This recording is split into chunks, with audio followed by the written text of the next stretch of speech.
Welcome back to Ask Amy.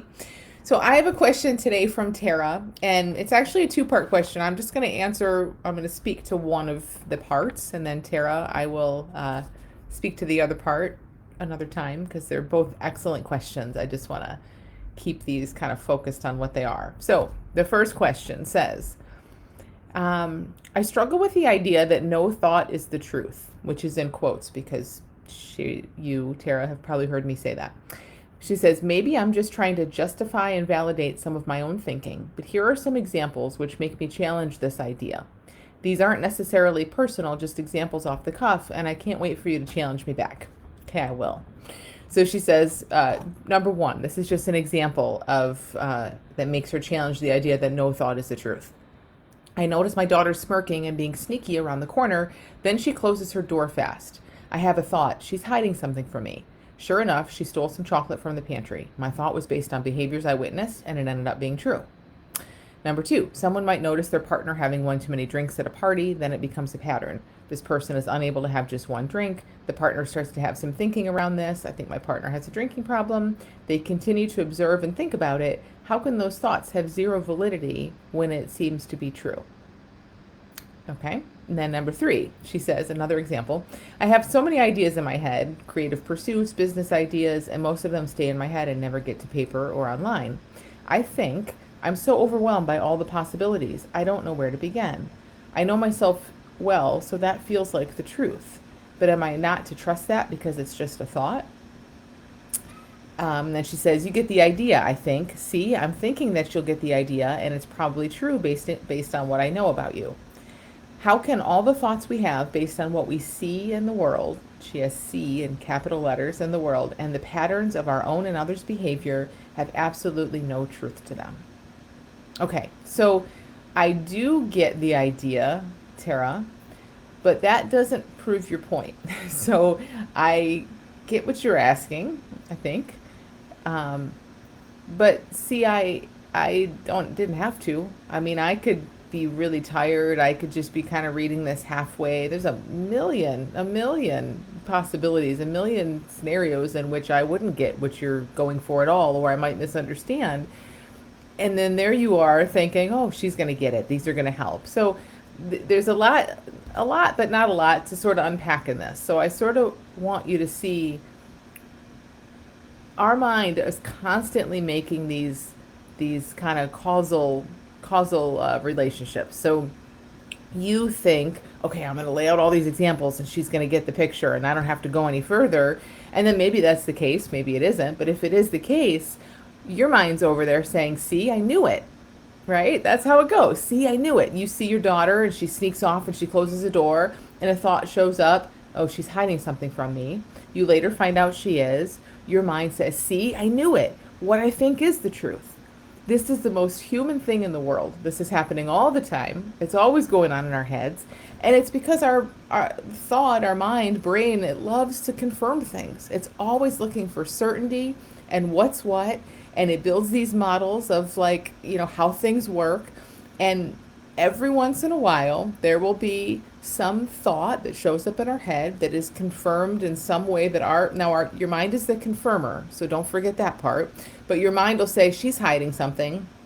You'll see that she is. Your mind will say, see, I knew it. And that just looms large in our heads. It's like, I knew it. My thoughts are the truth. See what's going on here. So that's always happening. If you believed, Tara, that nothing you thought was the truth, you would start to see evidence for that. You would. If you truly believed that, if you believed anything, you would start to see evidence for that. So I just want to start with that bit. This is kind of in the weeds. This is not as big and good as this answer gets, but just see how we have a machine in our head called a brain that's constantly just finding evidence for what it believes. And that makes perfect sense in a way, and that it's just trying to be super efficient and give you some sense of certainty, and it's not really that interested how accurate it is. It's not about accuracy. It's about a sense of certainty and knowing. So here's the real thing though, Tara. There may be facts that show up in thought that are that appear to be facts in the world, right? Like she's hiding something. Okay, confirmed. She is hiding something. Got it. That I'm sure happens all the time. But thought, now, thought is something else. Thought is this loose, reflective representation. It's this little blip of, I mean, I don't even know what thought is, and I've written books about it, right? It's very hard to even talk about, but it's like this blip of energy. It's full of sensory information. What is a thought? It's this experience that usually has some sensory information. It has a picture or a sound or a memory of a texture or a smell. It has other thoughts in it. It has memories of other thoughts in it. So you have a thought, oh, she's hiding something, or she's not hiding something, doesn't really matter. You have a thought. That's a thought. That is not the truth. Now, that thought showed up, came to life through you. You had awareness of it. Whoever you called me had some awareness of this. That's a thought. It is by definition, by design, like in its nature, full of subjectivity and bias. Now, that doesn't mean, again, like we were saying, that sometimes you might hear a voice in your head or have a thought show up that says she was hiding something, and it's proven that she does, or that she was. But your thought isn't the truth. A thought is like a reflection. I mean, it's like looking in a pond and seeing a reflection back. That's not the truth. It's a reflection of something else. So even in that case, your mind paints a picture of, oh, she's hiding something, and there's a lot more to it, I'm sure, but the part you remember is she's hiding something. Well, that's a reflection of more thought. It's a reflection of sensory information. A thought in and of itself cannot be truth. It comes and goes. That's the other thing, right? Like it's a reflection that pops up, and it gives us, we have some experience or some awareness of it, and then poof, it's gone, and new ones are always showing up. So that's sort of what I mean. It's not that the content of your thinking can't sometimes look like it confirms some fact. Sure, sure it can. We can all be looking at my phone and agree that this is a phone, and whatever we might say about a phone. Okay, we all agree on it. That doesn't mean anything beyond that. Meaning, the entire perception of this phone is coming through thought all the time, and it's different for every single human being on the face of this earth. We know nothing outside of perception. Our mind and thought is perceiving stuff and telling stories in an instant about it. So when you saw your daughter hide and slam the door, a thought might have showed up that you recognized and said, oh, she's hiding something, but I guarantee it didn't stop there if this was a real one for you. I guarantee, because I have a daughter too, and if she's hiding something from me, it's not this neutral fact of like, oh, she's hiding something. There's all kinds of stuff brought in. Is that true? Of course, that part's not true, right? And we can agree with that. The meaning it has, the implications, what's wrong, what is she hiding, what does this mean about her, what does it mean about me?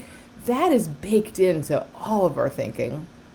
And that's not true. And I think usually we can see that. So you let me know if you can see that part, Tara, because from a different mood and a different place with your daughter, if you just had a fight with her versus if she just confided in you, her hiding chocolate is going to be a completely different experience. So yes, there might be some little physical fact that thought brings to life, but who cares? Like that's kind of boring. What we're really looking at is the experience thought brings to life, and that is not the truth. And I think we can probably kind of see into that bit of it a little bit more. And that thought itself is not truth. Thought itself is reflective. It is reflective of sensory information, reflective of old thoughts, aka memories. It is not the truth. So something you wrote here is so huge.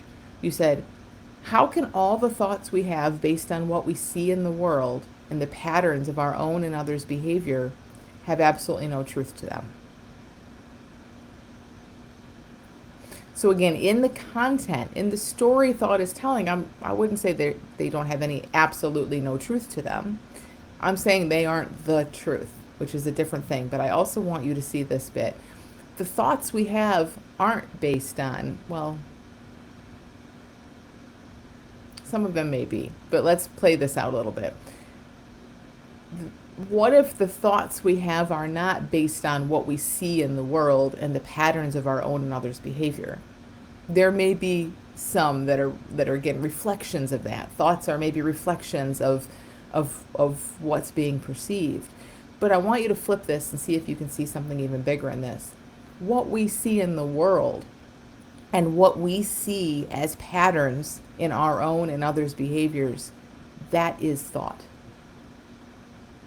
So it's not that there's a solid reality out there and thought just gives us some biased perception of it.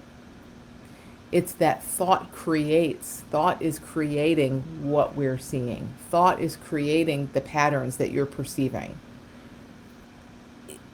And again, I'm not saying it only goes one way. I think it may go both ways. It may go all ways, all kinds of ways. But see if that, and I only point that out because again, it kind of sounds like you might sort of have this model of like, oh yeah, there's truth out there and my thought picks up on it. And it's a lot more creative than that. A lot more creative than that. There is no truth out there. And if there is, we would never know it because we can only know through our own perception. We have never, none of us have ever seen anything that I can think of. And you check for yourself because it doesn't matter what I say.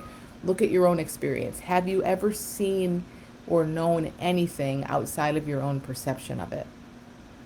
And doesn't it kind of make sense that our own perception is our own perception, meaning it is not going to match the perception of the other 8 billion people on Earth, and it's not going to match your perception at noon tomorrow. It's different for all of us all the time.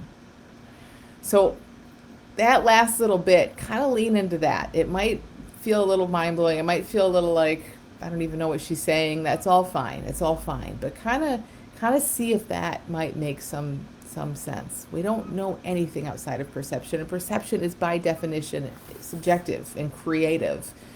And that doesn't mean that we can't all look at a maple tree and say, yeah, that's a maple tree.